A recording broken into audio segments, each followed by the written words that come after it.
नमस्कार दोस्तों, study IQ YouTube channel पर आप सभी का स्वागत है। मैं वासु। हमारी चल रही थी एवरेज या फिर औसत की क्लासेज। अब तक हमने 5 डिफरेंट सेशंस के अंदर 81 क्वेश्चंस को डिस्कस कर लिया है। आज का कारवा हम लोग स्टार्ट करेंगे 82 से और ये आज कंप्लीट एक शतक अपना हो जाएगा। 100 तक हमें जाना है। ये जो सेशन अपना ये 2 पार्ट में आपका डिवाइड रहेगा। पहला जो पार्ट है वो मैं डील करवाऊंगा आपका डेविएशन या फिर विचलन, कि डेविएशन या फिर विचलन का यूज करके आप क्वेश्चंस के साथ कैसे डील कर सकते हैं जो एवरेज के सवाल होते हैं। कुछ कंडीशंस भी होती है कि वहीं पर इस पैटर्न को फॉलो किया जाता है। आपको ये पैटर्न आना जरूरी है। जैसे बैंक पीओ की DI हो गई आपकी, आजकल CGL मेंस के अंदर भी DI का अच्छा खासा लेवल आना स्टार्ट हो गया है, तो वहां पर इसका यूज रहता है एवरेज को फाइंड करने में। कुछ अदर प्लेसेस भी होती है, वहां पर भी हम इसको यूज कर सकते हैं। अब रही बात सांख्यिकी की, तो ये जो सवाल हैं असल में देखा जाए तो SSC CPO में पहले आने स्टार्ट हो गए थे। आजकल मेंस के अंदर आपको एक आधा सवाल इसका दिख जाता है। तो सांख्यिकी को तो हम लोग अलग से डिस्कस करेंगे ही करेंगे, लेकिन उसका जो यूज है, डेविएशन उसी का पार्ट है, विचलन भी आपका उसी का पार्ट है, उसको थोड़ा सा कॉमन सेंस के अंदर लेकर के ट्राई करेंगे। पिछले जो हमारे 5 सेशन हो चुके हैं उनमें हमने एक इंपॉर्टेंट बात ये सीखी थी कि BV कॉन्सेप्ट का अगर आप यूज कर सकते हैं तो फिर आप लगभग सवाल को माइंड में निपटा सकते हैं। सवाल का लेवल अगर इजी टू मॉडरेट है बिल्कुल माइंड में हो जाएगा। टिपिकल सवाल है तो भी आप उसका बहुत सारा पार्ट आप माइंड में कर सकते हैं। तो जो बच्चे अभी अभी जुड़े हैं वो ऐसा करें कि पुराने वाले, आज का सेशन जैसे ही कंप्लीट होता है तो पुराने जो एवरेज के सेशंस हैं 5 हो चुके हैं, उनको जाएं, एक एक करके बातों को देखें। आज का सेशन 2 पार्ट में डिवाइड कर दिया हमने। एक तो डेविएशन से एवरेज निकालने का तरीका और दूसरा पार्ट होता है क्रिकेटर। क्रिकेटर में भी स्पेशल फोकस हमारा रहेगा बॉलर से रिलेटेड जो हमारे सवाल होते हैं। तो एक एक करके हम लोग बात को समझते हैं। नोट्स के लिए आप ऐसा कर सकते हैं, ये वासु स्टडी IQ नाम से टेलीग्राम चैनल है। यहां पर इन सेशंस के आपको PDF में मिल जाएंगे, इनके लिंक भी मिल जाएंगे, एग्जाम रिलेटेड इंफॉर्मेशन है वो भी मिल जाएगी, आपको नोट्स भी मिल जाएंगे। या फिर अगर आपके डाउट आते हैं मैथ से रिलेटेड तो ऐसा करें, टेलीग्राम पर एक ग्रुप बना रखा है Vasu study IQ doubt group, वहां पर आप अपने डाउट्स सेंड कर सकते हैं। जितना जल्दी होगा हम उनका रिप्लाई कर देंगे। तो चलिए भाई, सवाल नंबर 82 से स्टार्ट करते हैं। मैं डेविएशन को इजी भाषा के अंदर लेकर के चलूंगा। एक एक करके हर बात का आपको रीजन बताया जाएगा, ऐसा क्यों है। जब सांख्यिकी हम लोग पढ़ेंगे तो हर बात को डिटेल में पढ़ लेंगे, लेकिन यहां पर जो डेविएशन टर्म है उसको थोड़ा सा अवॉइड करता हूं, टर्म को अवॉइड करता हूं मैं, कितना लंबा चौड़ा नाम ना लिया जाए। हालांकि बहुत इजी सी बात है, वो भी इजी वे में हम लोग चीजों को लेकर के चलेंगे। तो यहां देखो, इसने क्या कहा कि दी गई संख्याओं का औसत ज्ञात करें। 5 संख्याएं आपको दे दी, 237। एक बार के लिए मैं संख्याओं को लिख लेता हूं, 237, 243, इसके बाद 256। पहले तो रीजन समझते हैं, रीजन समझना बहुत जरूरी है। 256, 261 और 267। क्लियर। डेविएशन से जब एवरेज निकाले तो कोशिश करें थोड़ा सा ध्यान आप ऑप्शंस पर भी दे दें। तो यहां सारे के सारे ऑप्शन क्या है, लगभग 252 पॉइंट समथिंग। तो इसका मतलब अगर आप विचलन निकालना चाहते हैं तो टारगेट किसको कर ले, एवरेज निकालना चाहते हैं तो टारगेट कर ले एक इजी नंबर को।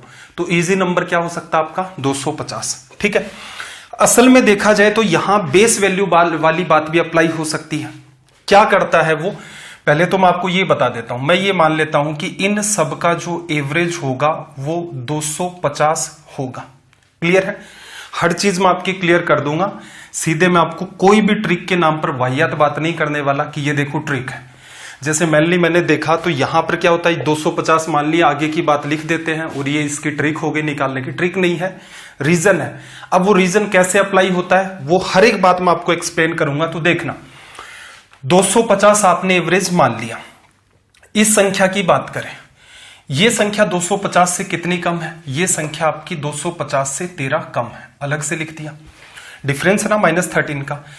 इसका भी हमने एवरेज 250 माना, लेकिन ये तो क्या है, 7 कम है, तो इसका मतलब वेरिएशन क्रिएट करेगी। ये 256 है, 50 माना है, तो ये कितनी ज्यादा है, यहां से 6 ज्यादा है। अगले वाली कितनी ज्यादा भाई, 11 ज्यादा। उससे अगले वाली कितनी ज्यादा, 17 ज्यादा। तो आप ये कह सकते हैं 250 एवरेज मानने के बावजूद भी इतना डिफरेंस क्रिएट हो गया। ये जितना भी डिफरेंस है, पॉजिटिव है या नेगेटिव है, इसको फिर से डिस्ट्रीब्यूट कर दो कितने लोगों में, 5 में लिखा जा सकता है। यहां से देखना जरा, आपने क्या लिख लिया, 250 तो आपने माना था, प्लस इसका समाधान करना जरा, ये आपकी वैल्यू 20 बन गई। और यहां से अगर आप देखोगे 17 और 6 23, 17 6 23, 20 से हट जाएगा, 3 बचेगा, 11 और 3 आपका 14, 14 में 5 का डिवीजन करेंगे तो 2 बार और 8 बार लिखा जा सकता है। तो यहां से जो अपना रिजल्ट बना वो कितना बना, 252.8। असल में देखा जाए तो ये हमारा एवरेज है। पैटर्न आपको भविष्य में यही प्रीफर करना है। डीआई में भी ऐसे सवाल आते हैं, डीआई भी डिस्कस करेंगे हम लोग, उनके भी अलग से सेशंस लाएंगे। अब इसका रीजन समझ लो थोड़ा सा, ऐसा क्यों हुआ, सीधे रट्टा नहीं मारना है। आपका मन करता 260 ले लो, आपका मन करे 252 ले लो, आपका मन करे 270 ले लो, जो चीज भी आपको कन्वीनियंट लगे वो आप ले सकते हैं। क्लियर। हम ऑप्शन की तरफ गए और हमने 250 एवरेज मान लिया, क्योंकि उसके आसपास ही एवरेज निकलना। आप चाहते 252 भी ले सकते थे, डिफरेंस फिर क्रिएट कर लेते, कोई समस्या नहीं थी। देखो क्या किया, असल में एवरेज जब आप निकालते हो तो क्या करते हो, सभी का सम करते हो, सबको जोड़ देते हो और जितनी भी संख्याएं हैं उतने का डिवीजन कर देते हो। तो क्या करना था, सबको जोड़ना था, 5 का डिवीजन करना था। आपने अपनी सोच को थोड़ा सा चेंज किया कि 237 को आप ऐसे भी तो लिख सकते हो भाई, 250 माइनस 13 लिखा जा सकता है। पिछले वाली बात को रिलेट करवा रहा हूं कि रीजन क्या है। 243 को आप क्या लिख सकते हो, 250 माइनस 7। हमारा टारगेट है 250 मान करके एवरेज निकालने, इस बात को आपने ये लिख लिया। प्लस इस बात को आप क्या लिख सकते हैं, 250 प्लस का 6, ये आपकी बात 6 ज्यादा है। उससे अगली बात को हम लिखना चाहें तो क्या लिख सकते हैं, 250 प्लस का 11। और उससे भी अगली बात को अगर हम लोग लिखना चाहें तो 250 प्लस 17। आपका जो मन करे वो वैल्यू ले सकते हो। हमने 250 क्यों माना था, क्योंकि एक तो ऑप्शन की तरफ चले गए थे हम लोग, पहले ही हमने देख लिया था कि इसके आसपास रिजल्ट आ रहे हैं और इजी नंबर ले लेंगे तो कैलकुलेशन आसान होगी। तो ये जितने भी नंबर हैं इनका रिप्रेजेंटेशन ऐसे हो सकता है। टारगेट क्या करना आपको, 250, तो हर नंबर में आपने उस 250 को फंसा दिया। क्लियर। अब देखो 250 कितनी बार है, 5 बार, तो आप क्या लिख सकते हो, 5 गुणा में 250 प्लस, अब ब्रैकेट में ये जो डिफरेंस है इसको अलग से लिख लो, 13 माइनस का यहां से 7 प्लस का यहां से 6, फिर आपका 11, फिर आपका 17। तो सम सबको जोड़ने पर ये आएगा और इसमें आपको क्या करना है, 5 का डिवीजन करना है। अब बात को अंडरस्टैंड करना, जैसे आप 5 का डिवीजन करोगे तो 5 से 5 कट जाएगा, बात क्या बचेगी, 250। और प्लस हमने यहां से स्टार्ट लिया था इस बात का कि -13 -7 प्लस का 6 प्लस का 11 प्लस का 17 और डिवीजन में 5। तो हम लोग एग्जाम के अंदर अगर हमें इसकी नीड होती है तो यहां से स्टार्ट करते हैं। बट आपको ये बात पता होनी चाहिए, क्योंकि कभी भी कोई भी काम करे तो एक समझदार इंसान की तरह करें।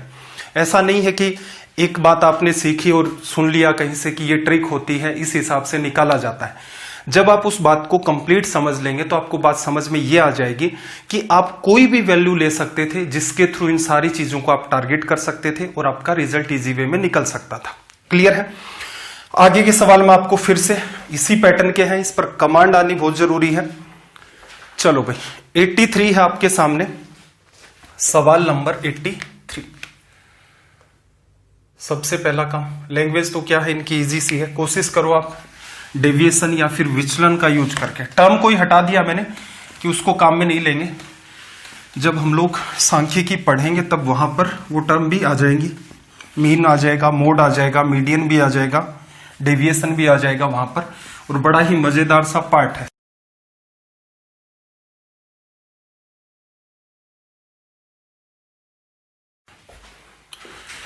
एट्टी 83 को देखना, क्या कहा कि दी गई संख्याओं का औसत निकालना है। संख्याएं आपके सामने 1329, 1365, 1368, 1372, 1324, 1354 ये दे रखी हैं, 6 संख्याएं हैं। तो आप ऐसा कर दो कि एवरेज आसपास इनके घूमती हुई वैल्यू क्या है, 1350 को टारगेट कर देते हैं। इसके बाद बचे हुए पार्ट का हिसाब कर लेंगे। पहला नंबर कितना भी 1329, 50 से कितना कम है 21 कम, तो -21 लिखा। अगला पार्ट क्या 1365, 50 से कितना ज्यादा है 15 ज्यादा है, इसको भी लिख लिया। उससे अगला 1368, कितना ज्यादा है भाई 50 से 18 ज्यादा है। फिर 1372, कितना ज्यादा है आपका 22 ज्यादा है। उससे अगला पार्ट हमारा 1324, कितना कम है 26 कम है। और उससे अगला पार्ट हमारा 1354, कितना ज्यादा है 4 ज्यादा है। सबका आप एडिशन करोगे, नंबर कितने आपके 6 लिखा जा सकता है। अब यहां से इसका समाधान आपको करना है, तो देखना 22 से इसको काटोगे तो प्लस का 1 मेंटेन हो जाएगा। फिर देखो 18 और 4 22 और 1 23, तो यहां माइनस का 3 फिर मेंटेन रह गया। 15 में से 3 चला गया, आपके पास कितना बच गया 12। 2 का डिवीजन कर दोगे, 6 का डिवीजन कर दोगे 2 आएगा, तो एवरेज जो है हमारा वो कितना निकल के आ गया 1352 लिखा जा सकता है। तो ये तरीका होता है आपका एवरेज को डेविएशन से निकालना। डेविएशन मतलब एक ऐसा नंबर जहां से चीजें ऊपर नीचे चेंज हो रही हैं, वो आपका डेविएशन होता है। मेरे ख्याल से आपको बात समझ आ रही होगी। डीआई का जो सेक्शन होता है उसके अंदर इसका बहुत ही ज्यादा इंपॉर्टेंस रहता है। सीधे सीधे सवाल तो खैर रेलवे की एग्जाम हो गई, ये पुलिस की एग्जाम हो गई, पटवारी, ग्राम सेवक, इस टाइप की जो एग्जाम होती हैं उनमें फिर भी ऐसे सवाल हूबहू पूछ लेता है। लेकिन अपने जो एग्जाम है जैसे SSC, CHSL, CGL, CPO, bank clerk, bank PO, वहां पर डीआई के अंदर ये वाली बात इन्वॉल्व करके पूछता है और वहां बच्चा क्या करता है सबको ऐड करना स्टार्ट कर देता है। क्लियर है? तो वो चीज आपको थोड़ी सी अवॉइड करनी है। देखना आगे आपको नंबर दे रखे हैं इसने कि इन सबका औसत निकालो। नंबर आपके पास कितने हैं 5, ठीक है। तो आप क्या करो भाई 7200 इस हिसाब से चल रहा है, तो आप क्या करो 7200 तो आपकी बेस वैल्यू है ही है, 7200 तो आपकी बेस वैल्यू है। इसके अलावा जो कुछ भी है उसका अलग से हिसाब कर देते हैं। पहला नंबर आपका कितना ज्यादा है भाई 13 ज्यादा है। दूसरे नंबर की बात करें तो कितना ज्यादा है, कितना कम है 7200 से 11 कम है। तीसरा नंबर कितना ज्यादा है आपका 34 ज्यादा है। इसके बाद अगली बात करें तो कितना कम है आपका 21 कम हो गया। उससे अगला नंबर 7217 कितना ज्यादा है 17 लिखा जाएगा। कितने में डिस्ट्रीब्यूट करना है 5 संख्याएं, तो 5 में इस डिफरेंस को भी डिस्ट्रीब्यूट कर दो। इसको कर देते हैं हम लोग 16। यहां से देखना 20, 30, 32 प्लस का 2 बचेगा, 17 और आपका 13, 30 और 2 32। 32 में 5 का डिवीजन करोगे, 32 में 5 का डिवीजन 6.4 बार चला गया। आपका जो रिजल्ट आ जाएगा 7206.4 ये निकल के आ जाएगा। मेरे ख्याल से बात आपको समझ आ गई होगी। इजी सा पैटर्न है, बस आप अपनी थोड़ी सी थिंकिंग को डेवलप कर लो, इतने में हमारा काम चल जाता है। अब बात कर लेते हैं क्वेश्चन नंबर 85 की जल्दी से। अच्छा 85 वाला तो ठीक है, चलो मैं फिर से सोल्व करके बता देता हूं इसको भी। एक पूछने का ये भी आपका तरीका होता है, देखना जरा। इसने क्या कहा, अगला सवाल थोड़ा डिफरेंट टाइप का है लेकिन इसमें भी उसी चीज को हम लोग इन्वॉल्व करेंगे। देखना जरा क्या कहा। एक क्लास के 10 स्टूडेंट का जो एवरेज है वो आपको फाइंड करना है। 5 जो स्टूडेंट हैं उनका जो एवरेज है वो कितना है 387। 5 छात्रों को 387 अंक मिले, प्रत्येक को कर लेना। 3 छात्रों को 354 अंक मिले, प्रत्येक को यहां पर भी कर लेना। और 2 छात्रों को 392 अंक मिले। ईच के लिए टर्म हमारी काम आएगी। यहां पर आपसे एवरेज पूछ रहा है। अगर आप ऑप्शंस की तरफ थोड़ा सा ध्यान देंगे तो ये सारे के सारे ऑप्शन 380 के आसपास घूम रहे हैं। क्लियर? तो आप यहां से क्या कह लो कि पूरी की पूरी क्लास का जो एवरेज है वो कितना आएगा 380। अब 380 से इनका डेविएशन या फिर विचलन देख लेते हैं। 380 हमारी बेस वैल्यू होगी। इससे ऊपर किसके आए हैं उनको ऐड कर देंगे, इससे नीचे किसके आए हैं उनको लेस कर देंगे। सारा का सारा डिफरेंस चेक कर देंगे पॉजिटिव है या नेगेटिव है, और वो 10 बच्चों में डिस्ट्रीब्यूट हो जाएगा और आपका एवरेज निकल के आ जाएगा। तो पहले जो 5 बच्चे हैं इनको देखो 387 अंक मिले। हमने एवरेज क्या माना है भाई, यहां से हमने एवरेज मान रखा है 380। कितने ज्यादा नंबर 7 ज्यादा नंबर, 7 ज्यादा, लेकिन एक बच्चे को 7 नंबर ज्यादा मिले हैं। 5 बच्चे हैं तो एक्स्ट्रा मार्क्स कितने हो गए 7 गुना 5 35 लिखा जा सकता है। फिर देखना 3 जो स्टूडेंट हैं इनको 354 मार्क्स मिले हैं। 354 नंबर मिले। 380 हमने माना था, उससे कितने कम है भाई? 380 से अगर आप हिसाब लगाओगे तो यहां पर आपको पता चला 26 नंबर ये कम है। स्टूडेंट कितने हैं? 3। 26 गुणा 3 78, इसका मतलब 78 मार्क्स कम है। बचे हुए 2 स्टूडेंट के मार्क्स कितने हैं? 392। 380 से कितने ज्यादा? 12। एक स्टूडेंट के 12, 2 स्टूडेंट की बात करोगे तो 12 गुणा 2 24 ज्यादा लिखा जाएगा। ये एवरेज हमने माना था, ये डिफरेंस है। एवरेज पर क्या फर्क डालेगा? तो 10 स्टूडेंट है, 10 का डिवीजन कर दो। यहां से जरा एडिशन करना, 30 20 50 और यहां से इस बात को ऐड करोगे तो 59। 59 में आप 10 जोड़ोगे 69 और फिर 10 जोड़ोगे 79, लेकिन ये एक पीछे रह गया तो यहां पर कितना आ गया? पूरे को सोल्व किया तो माइनस का 19 लिखा जा सकता है। 10 का जैसे ही आप डिवीजन करोगे 1.9।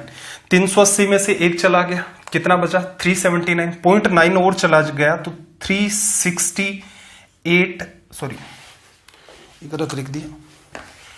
देखो ये कितना बना आपका? 378.1। ये हमारा रिजल्ट निकल के आ गया। ऑप्शन बी करेक्ट है। तो आपको एक सिंपल सी थॉट डेवलप करनी है कि एवरेज निकालने के जरूरी नहीं होता है कि हर बार ही हम लोग एडिशन करें उसी से काम चलेगा, नहीं।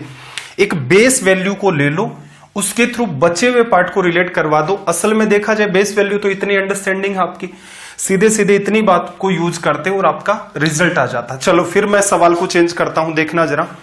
86 में आपके पास 15 सेकंड का टाइम है।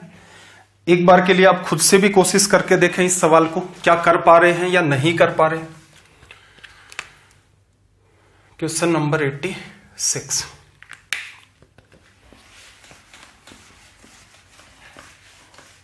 अगर नोटबुक पेन है पास में तो जल्दी से अटेम्प्ट करके बता दो इसका रिजल्ट क्या होगा।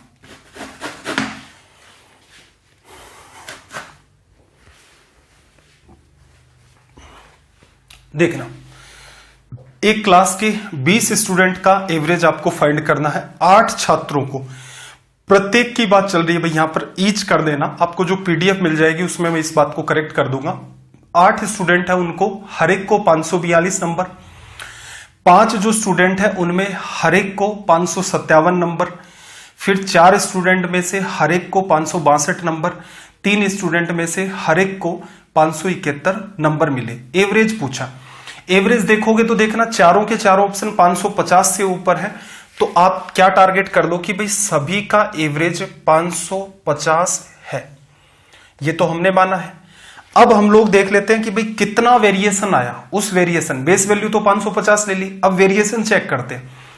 8 स्टूडेंट जो है 542 नंबर लाते हैं।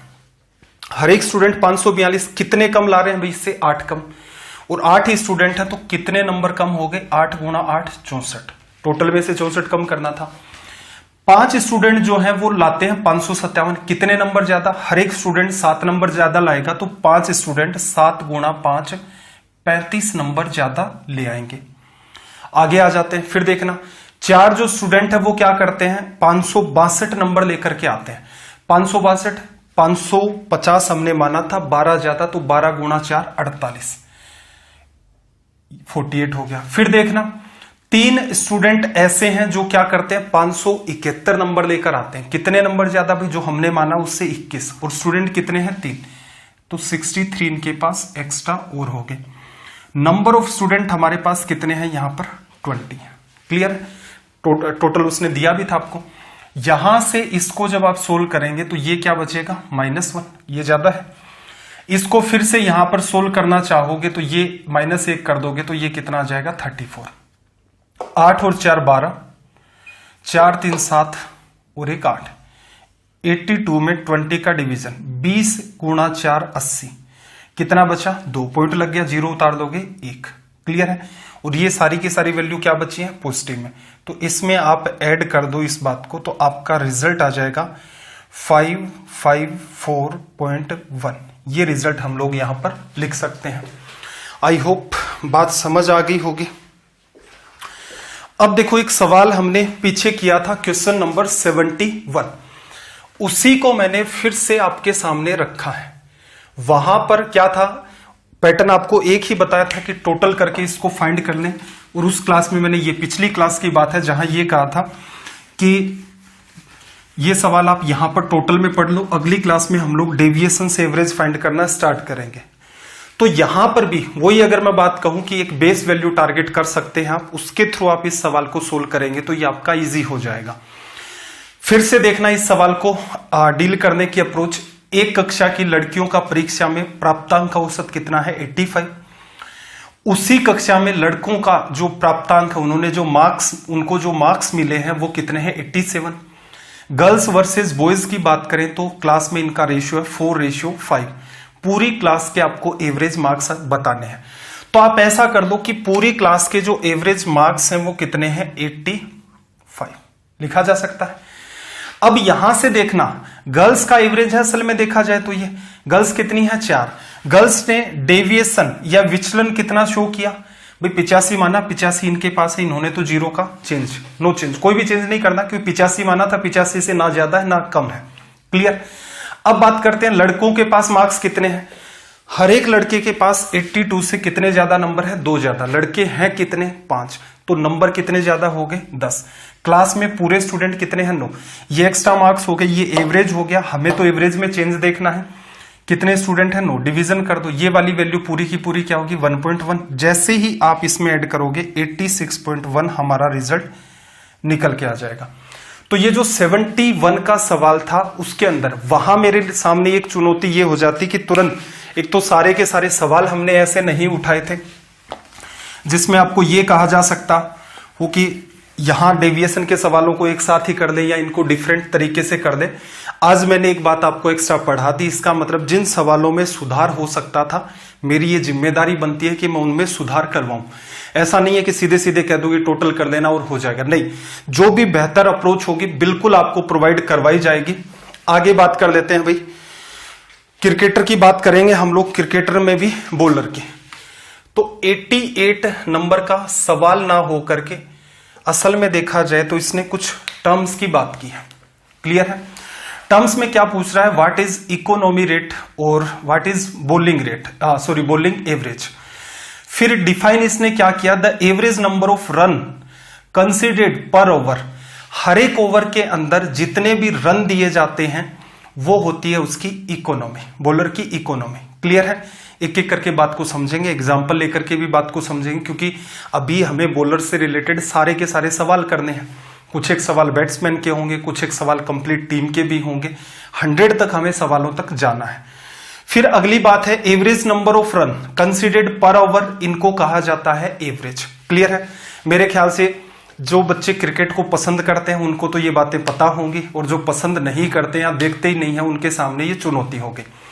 असल में देखा जाए तो यहां जो टर्म दी जाती है इकोनॉमी, इकोनॉमी का सीधा सा मतलब है एक ओवर में दिए गए रन, एक ओवर में दिए गए रन्स, ये सिंपल सी बात होती है। क्लियर है। एक ओवर में कितने रन दे देगा। अब मान लो किसी बॉलर की बात करता हूं, उसने मान लो 72 रन दे दिए, किसी बॉलर ने 72 रन दे दिए। कितने ओवर में? 10 ओवर में। 10 ओवर में 72 रन दे दिए। कोई पूछे इस बॉलर की इकोनॉमी क्या होगी, तो आप सिंपल सी बात कहेंगे कि हर ओवर में कितने रन देता है? 72 रन 10 ओवर में, तो हर ओवर में जितने भी उसने रन दिए 7.2 रन्स पर ओवर, यही बात है। यहां देखो इकोनॉमी के आगे आपके सामने क्या लिखा? रन्स पर ओवर। क्लियर है। ये बहुत ही सिंपल सी बात होती है इकोनॉमी, लेकिन समस्या ये है कि इस पर बेस्ड सवाल नहीं आते हैं। लेकिन फिर भी आपको ये बात पता होनी चाहिए कि वो बॉलर पर बेस्ड सवाल बना रहा है तो भविष्य में वो सवाल और भी बना सकता है, इकोनॉमी पर भी। एवरेज पर बेस्ड वो सवाल बनाता है। देखना जरा, किसी भी बॉलर का जो एवरेज होता है वो सबसे इंपॉर्टेंट बात होती है। किसी भी बॉलर का जो एवरेज होता है वो सबसे इंपॉर्टेंट बात होती है। जैसे यहां पर समझना कि मान लो किसी मैच के अंदर, हार्दिक पांड्या की बात कर देते हैं, किसी मैच में हार्दिक पांड्या ने 10 ओवर डाले। क्लियर है। इन 10 ओवर के अंदर उसने मान लो 70 रन दिए, 70 रन दिए, और यहां पर उसने क्या कर लिया, 5 विकेट ले लिए। हम लोग हार्दिक पांड्या की बात कर रहे हैं। हार्दिक पांड्या ने 10 ओवर फेंके, 70 रन उसने दिए, 5 विकेट उसने ले लिए। क्लियर। 2 चीजें आपसे पूछ सकता है, हार्दिक पांड्या की इस मैच में इकोनॉमी रेट क्या थी, तो आप सिंपल सी बात कहेंगे हर ओवर में कितने रन दिए वो हार्दिक पांड्या की इकोनॉमी रेट होगी, तो आप कह सकते हो 7 रन्स पर ओवर लिखा जा सकता है। ये तो आसान सी बात है। हार्दिक पांड्या का इस पर्टिकुलर मैच में एवरेज क्या है, तो यहां देखो आपके सामने एवरेज क्या है, कितने रन दिए और कितने विकेट लिए। 70 रन दिए और उसने 5 विकेट ले लिए, तो कितना आया एवरेज 14। इस बात को थोड़ा सा इजी करके समझते हैं। इस मैच का इतिहास अगर आप देखोगे हार्दिक पांड्या के लिए तो क्या निकल के आया, हार्दिक पांड्या जैसे ही 14 रन दे देगा वो 1 विकेट ले लेगा, जैसे ही 28 रन दे देगा वो 2 विकेट ले लेगा। पूरे के पूरे मैच में उसने 70 रन दिए और उसने 5 विकेट ले लिए। अब ये मस्ट नहीं होता है कि किसी भी बॉलर का ये एवरेज निकल के आ गया तो उतने के बाद, जैसे किसी बॉलर का एवरेज निकल के आ गया 30 रन, तो ऐसा कंपलसरी भी नहीं होता है कि वो 30 रन दे देगा और तभी उसका 1 विकेट होगा। हो सकता है किसी मैच में उसने पहली बॉल डाली, इतने में ही आउट कर दिया। हो सकता है किसी मैच में उसने 10 ओवर डाल लिए लेकिन उसको 1 भी विकेट नहीं मिला। तो ये क्या होता है, उसने जितने भी आज तक उसने जितने भी रन दिए हैं टोटल रन, और आज तक उसने जितने भी विकेट लिए हैं टोटल रन्स में टोटल विकेट का डिवीजन कर देते हो तो ये बॉलर का एवरेज आता है। कोई भी बॉलर बेहतर कब हो सकता है, तो यहां पर हम लोग कह सकते हैं जिस भी बॉलर का एवरेज कम है और जिस बॉलर की इकोनॉमी की रेट कम है वही बॉलर आपका क्या होगा, सबसे बेहतर। एवरेज कम होने का मतलब क्या होता है, मान लो ये हार्दिक पांड्या 10 विकेट ले लेता, 70 रन दिए 10 विकेट ले लिए, तो एवरेज कितना आ गया, 7 आ गया। तो हार्दिक पांड्या यहां बेटर परफॉर्म कर रहा है या फिर यहां बेटर परफॉर्म कर रहा है, तो आप कहेंगे कि यहां 70 रन तो दोनों ही केसेस में दिए, यहां 5 विकेट लिए, यहां 10 विकेट लिए, परफॉर्मेंस तो यहां ज्यादा है ना उसकी। तो इसका मतलब जिस भी बॉलर का एवरेज जितना कम है और जिस भी बॉलर की इकोनॉमी जितनी कम है वो उतना ही बेहतर बॉलर रहेगा। क्लियर है। चलिए एग्जाम्पल से आपको हार्दिक पांड्या स्क्रीन पर दिख रहा होगा, एग्जाम्पल लेकर के मैं कुछ बातें और भी आपके सामने डिस्कस करता हूं। ये हमारे सामने पहले क्या है, कुछ बातें समझ लेते हैं। देखो क्रिकेट का बहुत लोगों का इंटरेस्ट नहीं होता है और कुछ लोगों का इंटरेस्ट इतना भयंकर हो जाता है कि पूछो ही मत, मतलब उनको एक एक बात भी ध्यान रह जाती है। जैसे मैं अपनी बात करूं तो किसी टाइम तक अच्छा खासा क्रेज था क्रिकेट का। जैसे बात करें 2007 की अगर हम लोग बात करें तो T20 का वर्ल्ड कप हुआ था। किस किस के बीच हुआ था, इंडिया वर्सेस पाकिस्तान। ठीक है, हार्दिक पांड्या वाली बात पर भी आएंगे। इंटरेस्ट की बात कर रहा हूं, देखो ये छोटी मोटी चीजें हैं, आपको थोड़ा सा सीखना पड़ेगा।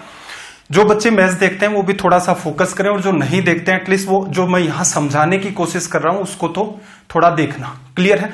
रीजन क्या है, क्रिकेट से जुड़े हुए सवाल आपको एवरेज के अंदर मिलते हैं, तो आपको ये बात पता होनी चाहिए। अब इंटरेस्ट कैसा हो सकता है, जैसे मेरा किसी जमाने में था तो मुझे बहुत सारी चीजें याद है, आजकल मैं इतना देख नहीं पाता हूं, उतना टाइम भी नहीं होता है, तो उस वजह से उतना इंटरेस्ट नहीं रहा। तो 2007 वाला वर्ल्ड कप मेरे ख्याल से उस दौर के हर बच्चे को पता होगा।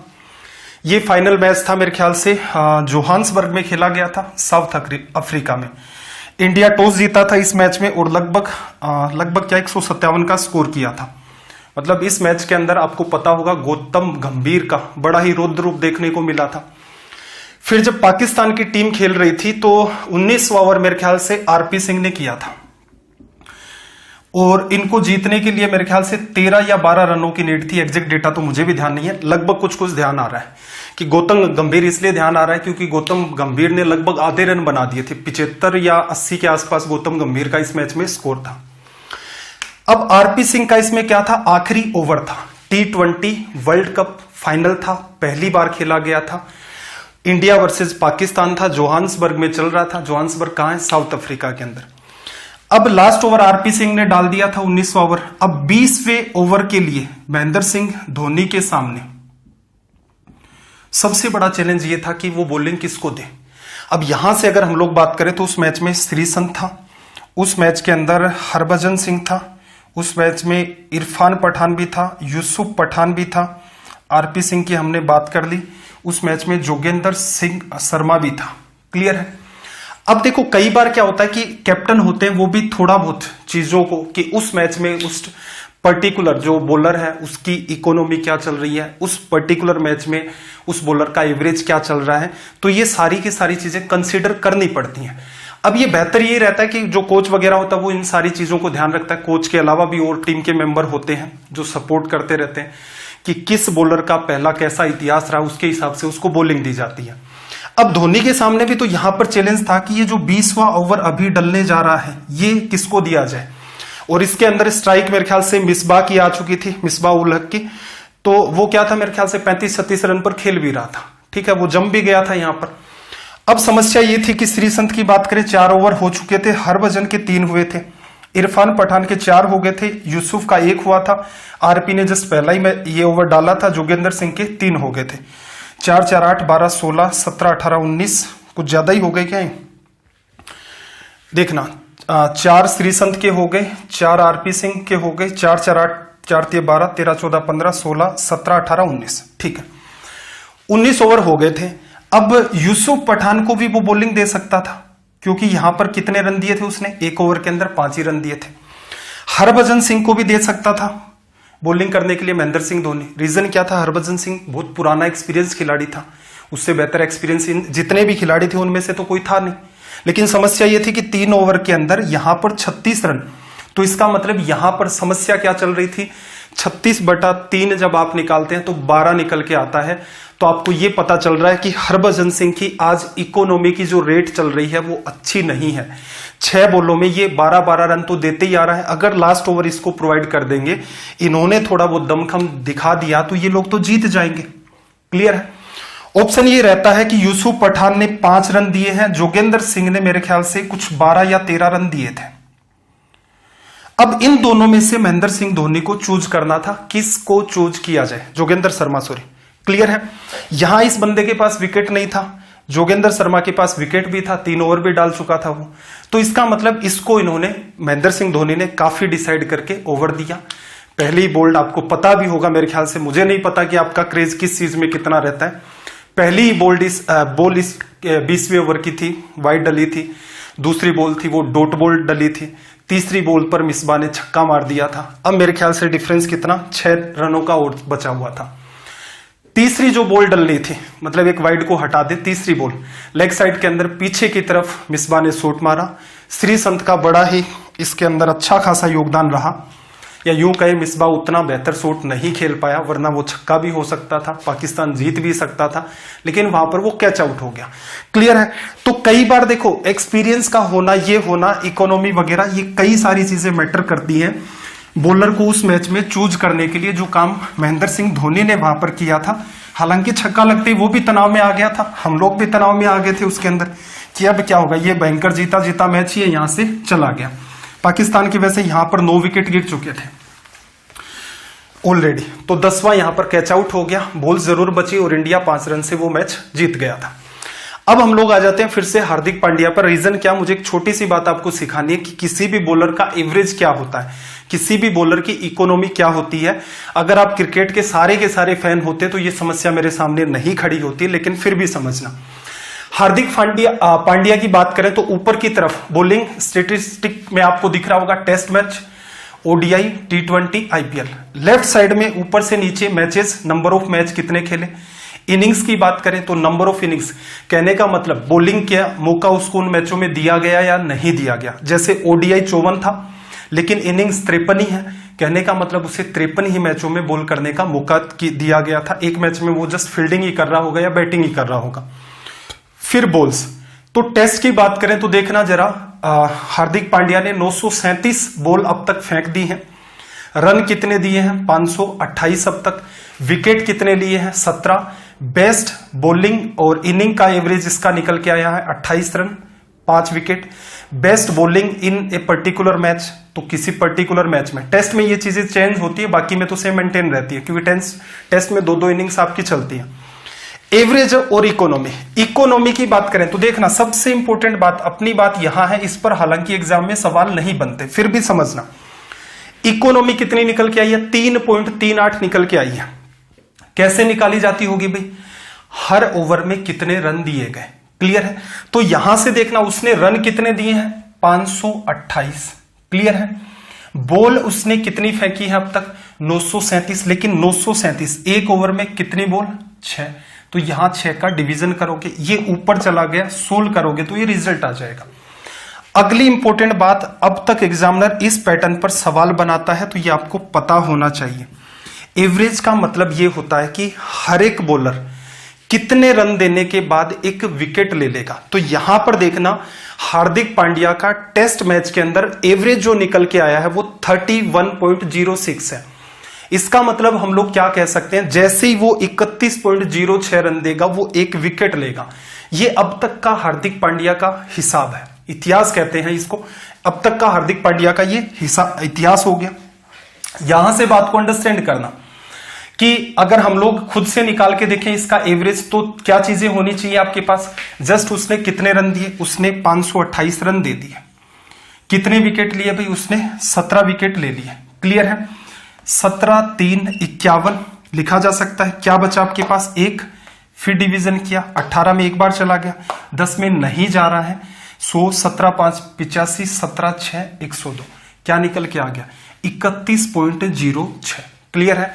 तो यहां से ये एवरेज वाली बात आपकी बस क्लियर होनी चाहिए कि एवरेज का मतलब क्या होता है किसी बॉलर के लिए। अब हम लोग अपना कारवा आगे बढ़ा सकते हैं। क्वेश्चन नंबर 89 की हम लोग बात करें।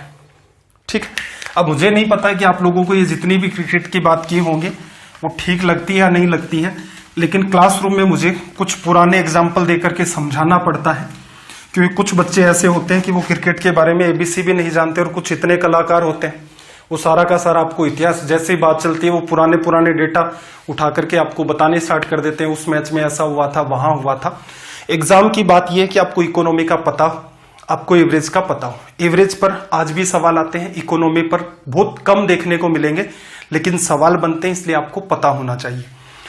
89 में क्या कहा कि प्रति विकेट पर एक क्रिकेट खिलाड़ी 12.4 रन देता है। यहां प्रति विकेट की बात भी अगर वो छोड़ दे तो ये कह सकता था कि एक गेंदबाज या बॉलर का औसत 12.4 है। ठीक है? तो जिस बच्चे को क्रिकेट के बारे में कोई भी बात नहीं पता है वो तुरंत कंफ्यूज हो जाएगा कि ये क्या दिया। हालांकि इसने यहां पर डिटेल में दे दिया कि प्रति विकेट पर एक क्रिकेट खिलाड़ी 12.4 रन देता है। लैंग्वेज सारी की सारी क्लियर है, लेकिन कई बार ऐसे सवाल पूछे हैं जहां पर ये प्रॉपर लैंग्वेज ना देकर इतना ही कह देता है एक बॉलर का एवरेज 12.4 है, फिर आगे सवाल स्टार्ट करता है। किसी मैच में वह 26 रन देता है तथा 5 विकेट लेता है, जिसके बाद उसका औसत 12 रन प्रति विकेट हो जाता है। अंतिम मैच से पहले कितने विकेट लिए? हम लोग मान लेते हैं कि अंतिम मैच से पहले उसने x विकेट लिए। अब विकेट का किसके साथ रिलेशन होता है? रन के साथ होता है। जब भी एवरेज निकलता है दो चीजों से, कितने रन दिए अपोन में कितने विकेट दिए। क्लियर? कितने रन अपोन में कितने विकेट बराबर में एवरेज। तो इस एवरेज को आप विकेट से गुणा कर देंगे तो टोटल रन्स आ जाएंगे। तो आप यहां पर बॉलर से रिलेटेड जितने भी सवाल हैं इनको टारगेट करेंगे टोटल रन्स के हिसाब से। क्लियर? देखना, एक्स उसने क्या किया, अब तक विकेट ले लिए, पिछले मैच की बात कर रहे हैं। रन कितने दिए होंगे भाई? हर एक विकेट लेता है तो 12.4 रन दे देता है, तो अब तक उसने इतने रन दे दिए। क्लियर? अगले मैच के अंदर कितने रन दिए भाई? 26। तो आज प्रेजेंट तक की हम लोग बात कर ले तो इतने वो रन दे चुका है। ये रन उसने पहले दिए, ये इस मैच में दिए। मैच कितने हो गए आपके पास टोटल मिलाकर के? x+1। ठीक है? मैचेस का कोई लेना देना होता ही नहीं है। क्लियर? अगली बात पर आ जाते हैं। तो उसने क्या कहा, 5 विकेट वो ले लेता है, अब उसका औसत 12 रन प्रति विकेट हो गया। अगर मैं कहूं यहां पर अब तक कितने विकेट ले चुका है? x पहले और 5 इस मैच में, x+5। अब सभी का एवरेज कितना है? 12। आप कह सकते हो कि 12 रन देगा, एक विकेट लेगा, तो इतने विकेट उसने लिए, 12 के हिसाब से रन ऐड कर सकते हो। तो रनों को आप डिफरेंट डिफरेंट तरीके से भी लिख सकते हो, एक साथ भी लिख सकते हो। सोल्व कर दें भाई, 12x 12.4x, तो यहां क्या लिख सकते हो? 0.4x बराबर, इसको देखना 12 5 60 में से 26 को आपने लेस कर दिया तो कितना आ जाएगा आपके पास? 34। x की वैल्यू आपको निकालनी है, 4 का आप डिवीजन कर दो तो कितना आ जाएगा यहां पर? 8 4 32, और फिर आगे आप डिवीजन करें, क्योंकि इसका गुणा कर देते हैं, 10 का गुणा कर दो, 8 4 32, 20 बचा 5। तो अब तक पिछला जो था ना, पिछले का क्या कहा, अंतिम मैच से पहले कितने विकेट लिए थे, तो आपका रिजल्ट निकल के आ गया 85। इन सवालों में भी आप सुधार तो कर सकते हैं बेस वैल्यू से, लेकिन मैं आपको यह कहता हूं कि बेस वैल्यू के चक्कर में मत पड़ो, क्योंकि इन सवालों की फ्रीक्वेंसी एग्जाम में बहुत कम रहती है। तो टोटल रन्स को टारगेट करके आप इन क्वेश्चंस को सोल्व करेंगे, किसी भी टाइप का कंफ्यूजन क्रिएट नहीं होगा। बाकी जिन बच्चों को ये सारी चीजें अच्छे से क्लियर हैं, वो बेस वैल्यू का सहारा भी ले सकते हैं। चलो भाई, अगला सवाल करके बताना जरा, क्वेश्चन नंबर 90 कि इसका क्या रिजल्ट होगा। देखो, प्रति विकेट पर एक क्रिकेट खिलाड़ी 24.85 रन देता है। किसी मैच में उसने 52 रन दिए, 5 विकेट ले लिए, जिसके बाद उसका औसत 24 रन प्रति विकेट हो गया अंतिम मैच तक, जो अब तक वो खेल चुका है। तो देखो, पहले तक हम लोग ये मान लेते हैं कि उसने x विकेट दे दिए थे और उसका एवरेज क्या चल रहा था, 24.85, 24.85। हम किसको टारगेट कर रहे हैं, हम टारगेट कर रहे हैं यहां पर कि इस बॉलर ने कितने रन्स दिए हैं अब तक, टोटल रन्स। पिछला जो एवरेज है वो ये बताता है कि जैसे ही वो 24.85 रन देगा, एक विकेट ले लेगा। हम मानते हैं कि अब तक उसने x विकेट ले लिए थे, तो रन कितने दिए होंगे, x इंटू दिस वन। अगला मैच खेलता है, अगले मैच में उसने 52 रन दे दिए, तो +50 लिखा जा सकता है। इसी बात को अगर हम लोग एक साथ कहें तो क्या कह सकते हैं, x विकेट उसने पहले ले लिए थे, 5 नए मैच में ले लिए, तो x + 5 विकेट वो ले चुका है। अब एवरेज की बात करें तो इसने क्या कहा, अब जो एवरेज है आपका वो कितना हो गया, 24। तो इसका मतलब क्या, जैसे ही 24 रन देगा, एक विकेट लेगा, अब तक x + 5 विकेट ले चुका है। गुणा कर दोगे, टोटल रन्स आएंगे।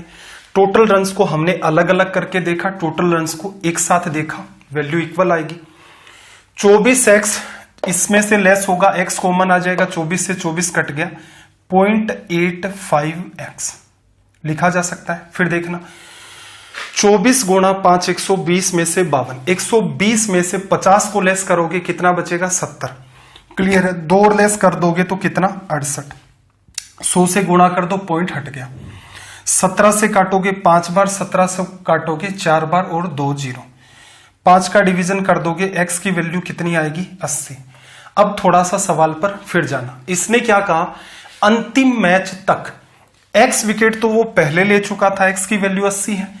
फिर उसने कितने विकेट लिए थे, 5, तो टोटल विकेट अंतिम मैच तक 85 वो ले चुका है। ये हमारा हो गया यहां से रिजल्ट, लिखा जा सकता है। चलिए भाई, फिर से देखना 91 सवाल, क्वेश्चन नंबर 91। कोशिश करो कि तुरंत का तुरंत आपसे ये सवाल सोल्व हो जाए। आज स्पीड कहीं ज्यादा तो नहीं हो गई है, सवाल तो बहुत सारे करने हमें हालांकि।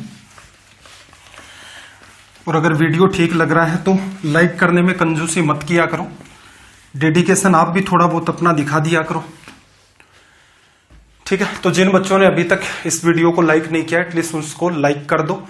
और जैसे ही आपका सेशन कंप्लीट हो जाता है, उसके बाद इनको थोड़ा बहुत अपने जो भी ग्रुप्स हैं उनमें शेयर किया करें।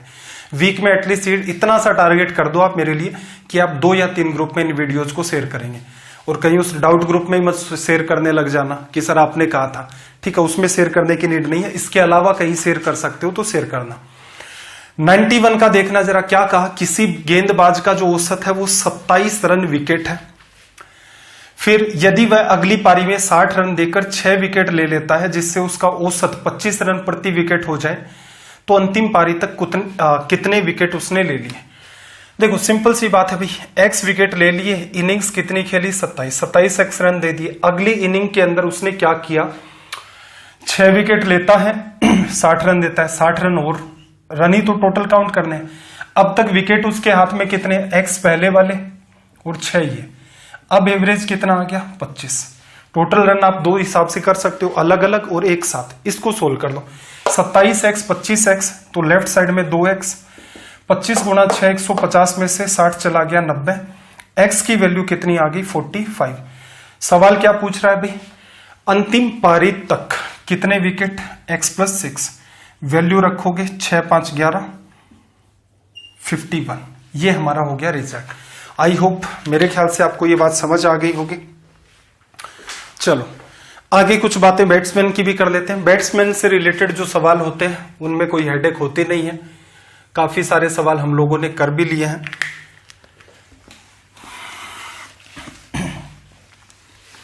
इसका तो वर्बली बता दो कम से कम, क्योंकि ये बहुत ही आसान सवाल है। देखना क्या कहा, किसी खिलाड़ी के 11 इनिंग्स का जो एवरेज है वो कितना है 60, 11 पारियों का औसत 60 है। अगली पारी में वो 0 रन बनाता है, उसका नया औसत। अब देखो 11 इनिंग्स में उसने कितने रन बनाए, 11 गुणा 60, और उससे अगली इनिंग में उसने कितने रन बनाए 0। तो अब तक जितने भी रन बनाए वो ये है। नंबर ऑफ इनिंग्स कितनी खेल चुका है 12, एवरेज निकालना, 12 का डिवीजन कर दो, 5 से कट गया, रिजल्ट कितना आ गया 55 लिखा जा सकता है। इजी सा सवाल है, कोई हेडेक तो थी नहीं, वर्बली बता सकते हो। 93 को फिर देखना, क्वेश्चन नंबर 93।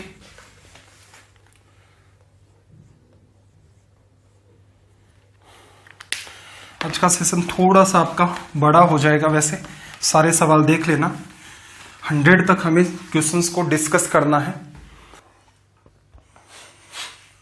क्वेश्चन नंबर 93 को देखना, क्या कहा कि 20 ओवर के मैच में जीत के लिए 9.4 रन प्रति ओवर का औसत चाहिए।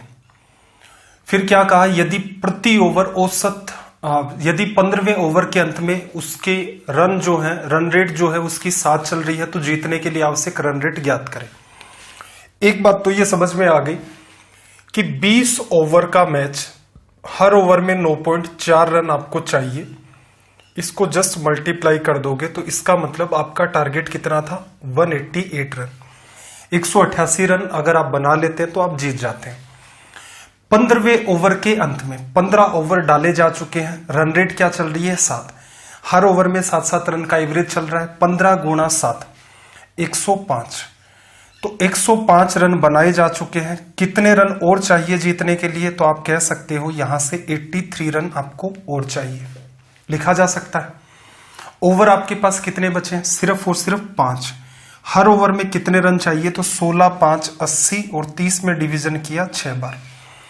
अब आपकी जो रन रेट है वो कितनी मेंटेन करनी होगी अगर मैच जीतना है, तो 16.6 की। बड़ा ही आसान सा सवाल था। 94 पर आ जाते हैं, क्वेश्चन को स्टार मार्क कर लेना, थोड़ा सा ठीक सवाल है। 94 लैंग्वेज को रीड करो सबसे पहले, अगर रिजल्ट बता सकते हो तो जल्दी से बता भी दो। I hope sound working properly.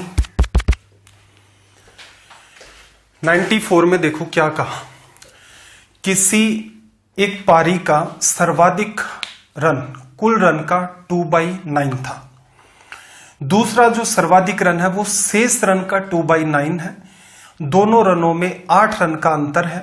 पारी में कुल रन क्या थे, ठीक है, पारियों को हटा देना, पारी में कुल रन क्या थे। देखो आपको एक तो सिंपल सी बात समझ में आ रही है कि 2/9 करना है, तो बेटर क्या रहेगा, जो हमारा यहां पर टोटल स्कोर है, टोटल जो स्कोर है हम लोग उसको क्या ले लें भाई 9x ले लेते हैं। तो सबसे ज्यादा जो रन बने वो इसका क्या था 2/9। जैसे ही 2/9 करोगे कितने रन आ जाएंगे 2x, लिखा जा सकता है।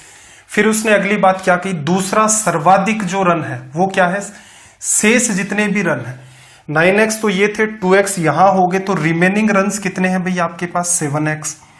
और इनका भी क्या बताया उसने 2/9, 2/9 क्लियर। अब इन दोनों रनों का अंतर लेना, ये ज्यादा थे तो माइनस कर दो, यहां पर कितना बता रहा है भाई 8। एलसीएम कितना आएगा 9, 9 18 में से 14, तो क्या बचा भाई 4x ऊपर बच गया, अपोन में 9 इक्वल्स टू में 8। यहां से 4 से काट दोगे 2 बार, तो x की जो वैल्यू है वो कितनी आ गई 9 गुणा में 2 18। लेकिन हमसे क्या पूछा था कि कुल रन क्या थे, कुल रन हमने क्या माने हैं ये वाले, तो आप लिख सकते हो कि 9 गुणा में 18, टेबल आपको याद करवाई थी 18 की तो इंपॉर्टेंट है, 162। ये यहां से हमारा आ गया रिजल्ट। आई होप बात आपको समझ आ गई होगी। क्वेश्चन नंबर 95 की बात कर लेते हैं। लैंग्वेज को रीड करो सबसे पहले तो। सवाल नंबर 95।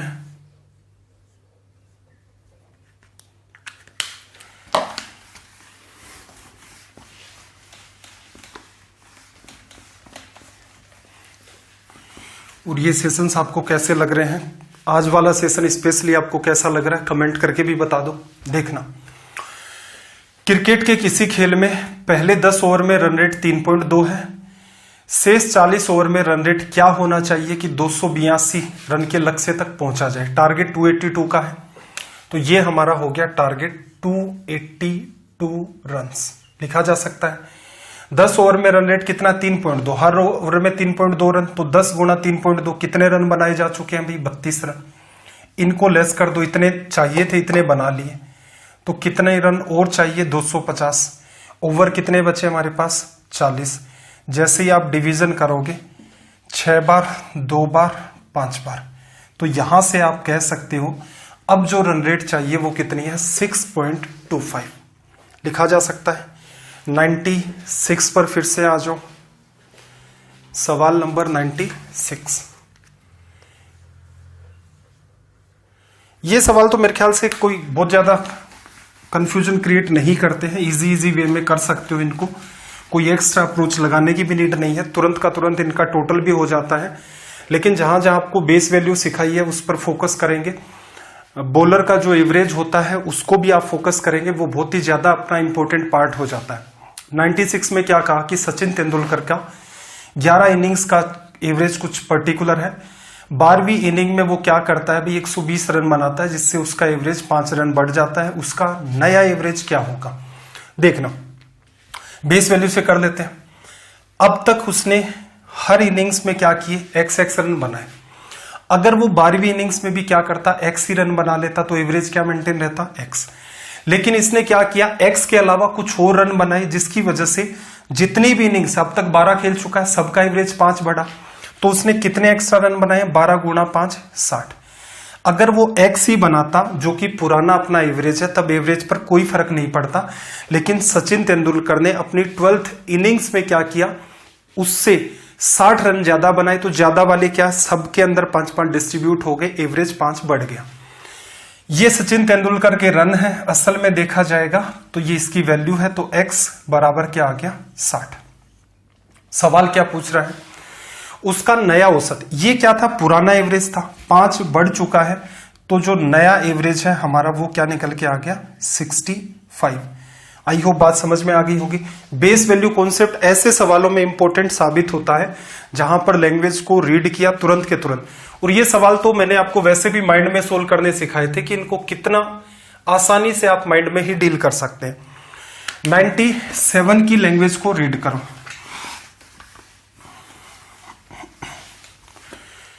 और जैसा सवाल है एक स्टार भी लगा लेना। देखना, सचिन 5 पारियों में 72, 36, 46 पर स्टार लगा है, 0 और 36 ये स्कोर बनाता है। प्रति पारी औसत रन क्या है? अब बात देखना जरा, यहां पर सबको आप ऐड करोगे, सबको ऐड कर देंगे तो देखना जरा, 6, 6, 6, 18, 2, 20, 1 0 लग गया। फिर लिख सकते हो 3, 2, 5, 4, 9, 3, 12, 12, 7, 19। सचिन तेंदुलकर का टोटल जो स्कोर है वो कितना निकल के आता है आपका भाई? 190। कितनी इनिंग्स का? 5 इनिंग्स का। यहां पर जो स्टार लगाया है 46 के, स्टार जहां भी लगता है वैसे इसने मेंशन कर रखा है, स्टार का मतलब है नोट आउट। तो एक सिंपल सी बात समझना, जब कई प्लेयर हैं जो नए नए आते हैं और ये मान के चलो वो 5वें या 6ठे नंबर पर, 5वें, 6ठे, 7वें नंबर पर खेलते हैं, तो स्टार्टिंग के अंदर जैसे ये 5-10 मैच खेल लिए होते हैं, तब बहुत सारे प्लेयर ऐसा होते हैं कि जिनका एवरेज आपको बहुत ज्यादा देखने को मिलता है कि इस प्लेयर का एवरेज 80 रन चल रहा है, इस टाइप से। रीजन क्या होता है? मान लो कोई प्लेयर है और उसने वनडे इंटरनेशनल के अंदर पहला मैच खेला, क्लियर है, वो मान लो 6ठे नंबर पर आता है। 6ठे नंबर पर आने का मतलब ये है कि वनडे 50 ओवर का आपका मैच होगा, उसके अंदर लगभग वो 40-42वें ओवर में या 45वें ओवर के आसपास आएगा अगर वो 6ठे नंबर पर खेलता है। उसने वो मैच खेला और उसने रन बना लिए 50, उस दिन वो आउट नहीं हुआ, क्लियर। अगला मैच हुआ, वो उसने खेला, उसमें मान लो उसने 60 रन बना लिए लेकिन वो आउट हो गया, क्लियर। तो 50 रन, पहला जब उसका मैच था उसने 50 बना ली लेकिन आउट नहीं हुआ। अगला मैच उसने खेला, उसमें उसने 60 रन बनाए लेकिन आउट हो गया। अब इस प्लेयर का एवरेज निकलेगा। एवरेज कैसे निकलेगा भाई? इस प्लेयर का एवरेज निकलेगा डिवाइड बाई 1। रीजन क्या है? अब तक हालांकि वो खेल 2 बार चुका है लेकिन वो आउट नहीं हुआ था एक इनिंग के अंदर, तो ये माना जाता है कि इससे जस्ट आगे मान लो एक मैच और खेलता वो, उसके अंदर वो 40 रन बना लेता और आउट हो जाता। तो यहां पर डिवीजन क्या करते, खेल 3 बार चुका लेकिन एक बार आउट नहीं हुआ है, तो आउट नहीं हुआ तो ये माना जाता है कि अगली इनिंग्स में वो आगे से स्टार्ट करता है, तो यहां 2 का डिवीजन होगा। तो जिस भी इनिंग में वो आउट नहीं होता है उसको एवरेज में कंसीडर नहीं करते। तो यहां पर सीधे सीधे 5 इनिंग्स उसने खेली हैं, एक इनिंग्स में वो आउट नहीं हुआ, तो डिवाइड बाई 4। 4 4 16, कितना आ गया 3, 4 7 आपका 28, फिर 2 बचा, तो इसका जो एवरेज है वो क्या निकल के आ गया 47.5। आई होप आपको ये बात समझ आ गई होगी। ये एक इंपॉर्टेंट बात है कि जब भी बैट्समैन आउट नहीं होता है तो एवरेज निकालते टाइम उस इनिंग को कंसीडर ही नहीं किया जाता है, उसको हटा देते हैं। सवाल नंबर 98 की बात करें, क्वेश्चन नंबर 98। ठीक है, अब ये मत सोचना कि एक ही मैच खेला उसमें नॉट आउट रह गया तो उसका इनफाइनाइट है, उस केस में निकालते नहीं है, बस वो सीधे सीधे ऐसे ही मेंशन कर देते हैं। और ये rarest of the rare case होता है कि 2 या 3 मैच के बाद उसका सारा का सारा डेटा अपडेट होता है, उसमें वो एक आधी बार आउट हो ही जाता है, तो वो तनाव आपको नहीं लेना है। क्या कहा देखना जरा 98 में कि एक क्रिकेटर ने 31 पारियां खेली तथा उसका औसत 18 रन है, हर पारी में 18 बनाता है।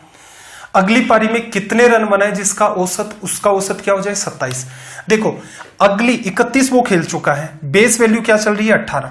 अगर वो 32वीं पारी में भी 18 ही रन बना लेता तो एवरेज पर क्या फर्क पड़ता? आप कहते कि एवरेज पर कोई फर्क नहीं पड़ता, पहले भी 18 मेंटेन चल रहा था, 32वीं इनिंग्स में भी उसने 18 ही मेंटेन कर दिया तो एवरेज पर कोई फर्क नहीं पड़ा। लेकिन एवरेज देखो 18 से कितना हो गया 27, 9 बढ़ गया। और कितनी इनिंग्स हो चुकी हैं अब तक 32, तो इसका मतलब हर एवरेज को 9 बढ़ाना है तो हर इनिंग को 32 रन देने पड़ेंगे, तो उसे एवरेज स्कोर से ये स्कोर एक्स्ट्रा भी करना पड़ेगा। जो ये पुराना एवरेज चल रहा था इतने ही रन बना लेता, एवरेज पर कोई फर्क नहीं पड़ता, बेस वैल्यू का कॉन्सेप्ट चल रहा है, ये एक्स्ट्रा बनाने पड़ेंगे। सबको ऐड कर दो, देखो 9 गुणा 2 18 और 8 16, एक कैरी हो गई यहां पर। यहां से क्या लिखोगे 9 गुणा 3 27, एक कैरी थी 28, एक इधर से था 29 और एक 30 लिखा जा सकता है, और ये आपका रिजल्ट हो गया। तो स्कोर कितना करना पड़ेगा उसे 306। ये बात नहीं समझ में आई क्या? ये भी सिखाएंगे, चलो अलग करके दिखा देता हूं। 9 गुणा 2 18, 9 3 27 और एक 28, 288 में 18 ऐड किया 8 8 16, 8 9 और एक 10 और ये 3। ठीक है, ऐसे किया जा सकता है कि साथ में मल्टीप्लाई भी कर रहे हो, साथ में आप एडिशन भी कर रहे हो, थोड़ा सा दिमाग को तैयार करना पड़ेगा। अब आप चाहते ये हो कि सारी की सारी चीजें आपको एक दिन में सिखा दी जाए, और मैं आपको ये काम कहता हूं कि यार इन सेशंस को थोड़ा सा शेयर कर दो कि कम से कम अच्छे व्यू आने स्टार्ट हो जाएं, तो आपको एक बहुत ही रिलेवेंट जो आपकी कैलकुलेशन को इंप्रूव करता है, ऐसे सेशंस भी, ऐसी चीजें भी आपको सिखाई जाएं, तो 15 से 20 सेशन ऐसे भी पॉसिबल होते हैं। लेकिन आप क्या है कि आप सोचते हैं ठीक है टीचर है पढ़ा देगा, ये कर देगा। इतने कम व्यूज में इतनी सारी चीजों को डिलीवर करना पॉसिबल नहीं होता है, ये सत्य वचन है। ठीक है, बाकी क्लास आपको हर रोज एक मिलेगी, उसमें आपको स्ट्रेस नहीं लेना है। 99 को देखना, 20 ओवर के मैच में जीतने के लिए 7.2 रन चाहिए, तो कितना 7.2 को 20 से करोगे तो कितना हो गया भाई आपका 144 रन का टारगेट है। क्लियर? फिर इसने क्या कहा 15वें ओवर के अंत में रन रेट 6 है, 15 6 90 रन बना चुका है। अब क्या चाहिए उसे, रिमेनिंग के अंदर रन रेट 4 हो गया, 5 हो गया, इससे 54 रन और भी चाहिए। यहां पर रन रेट क्या होगी, 5 का डिवीजन कर दो 10.8। अब जो 5 ओवर में उसे रन रेट मेंटेन करनी है वो होगी 10.8। सवाल नंबर 100, अपने क्वेश्चंस का भी आज शतक लग गया है, सेंचुरी होगी कंप्लीट। देखो question number 100, average important chapter है, कम से कम हमें 150 सवाल तो इसमें करने ही करने हैं, तो पेशेंस के साथ इनको देखते रहें। पीडीएफ मिलती है उसको एक बार फिर से लगा लें, अच्छे अच्छे सुंदर सुंदर नोट्स बनाते जाएं, डाउट्स हैं वो ग्रुप में भेज दें। 100 में देखना क्या कहा, एक बल्लेबाज पहली पारी में 50, दूसरी में 52 रन, तीसरी पारी में कितने रन बनाए, तीनों पारियों का औसत। देखो एवरेज 60 मेंटेन करना है तो क्या कर दो, पहली पारी में क्या समस्या पैदा कर दी, 50 ही बनाए, 10 और बना लेता, एवरेज 60 हो जाता। तो इसका मतलब ये 10 की उधार है, कौन करेगा, तीसरी इनिंग पूरी। दूसरी इनिंग में क्या किया, 52 रन बनाए, 8 और बना लेता, एवरेज कितना बन जाता, 60। तीसरी का 60 आपको मेंटेन करना ही है। इसका मतलब तीसरी इनिंग में उसे टोटल मिलाकर के ये रन बनाने 60, 70 और 78। बात समझ में आ गई होगी। देखो एवरेज 60 रखना, एक तरीका तो ये है 60 गुणा 3 180, 180 में से 50 50 102 लेस कर दोगे 78 आ जाएगा। सोचने का दूसरा तरीका ये भी है, सबको 60 मेंटेन करना है। पहली पारी को 60 बनाओगे 10 रन एक्स्ट्रा चाहिए, दूसरी पारी को 60 बनाओगे 8 एक्स्ट्रा चाहिए, तीसरी पारी खेलेगा उसके खुद के 60 चाहिए। 60 + 10 + 8 रिजल्ट क्या हो जाएगा आपका, सीधे सीधे 78। तो ये अपने सवाल हो गए अब तक के 6 सेशन के अंदर 100 क्वेश्चंस। अब एक दो जरूरी बातें कर लेते हैं। देखो जरूरी बातें यही है कि इनकी जो पीडीएफ है वास्तु स्टडी IQ नाम से जो टेलीग्राम चैनल है वहां पर आपको मिल जाएंगी। इसी नाम से डाउट ग्रुप है, वहां पर आप अपने डाउट्स सेंड कर सकते हैं। इन सेशंस को ज्यादा से ज्यादा शेयर करें, कमेंट करके आप हमें बता सकते हैं कि हमें किस टाइप का और इम्प्रूवमेंट करना है, या ये जो पैटर्न हम लोग पढ़ रहे हैं ये सही चल रहा है, इसमें आपको कोई इश्यू नहीं आ रहा है। तो आपको ये वीडियो कैसे लगते हैं कमेंट जरूर करना। आपका दिन रात सब मंगलमय हो। चलिए फिर मिलते हैं अगले वीडियो में। जय हिंद, जय भारत।